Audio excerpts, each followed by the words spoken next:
Inirekomenda ng gibayin ng ilang istruktura sa Cebu na lubos na napinsala ng lindol. Dagdag pa sa pangamba ng mga residente nagsulputang mga sinkhole.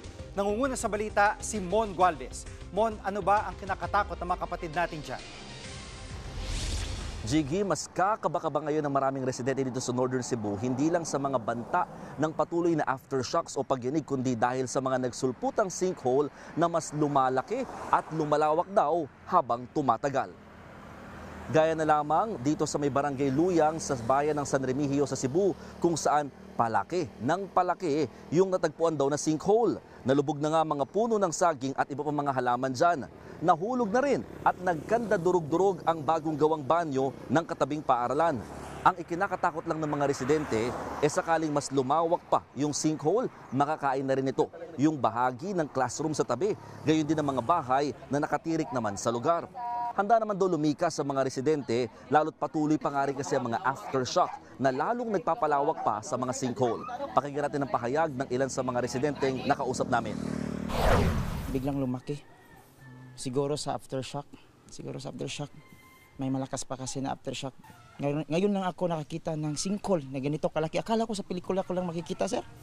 Sobrang takot namin, sir, kasi malapit lang po yung bahay namin.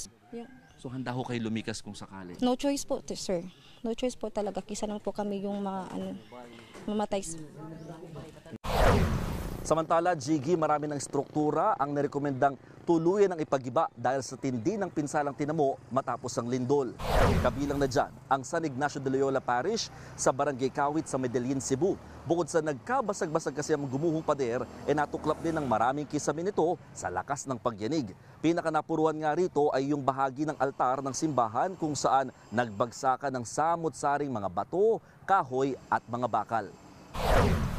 Jiggy, patuloy ang pagsisiyasat ng mga structural engineers at iba pang mga eksperto sa mga napinsalang gusali, maging simbahan dito nga sa Northern Cebu. Yan ay para masigurong ligtas pa rin ang mga taong gagamit ito oras na humupa na ang mga nararamdamang aftershock. Balik sa iyo, Jiggy. Yan ang ulat ni Mon Gualvez mula sa San Remigio, Cebu. Mga kapatid, Jiggy Manikad po. Pagdating sa mahalagang balita sa loob at labas ng bansa, dapat una sa lahat, mag-follow at mag-subscribe na sa social media pages ng News 5.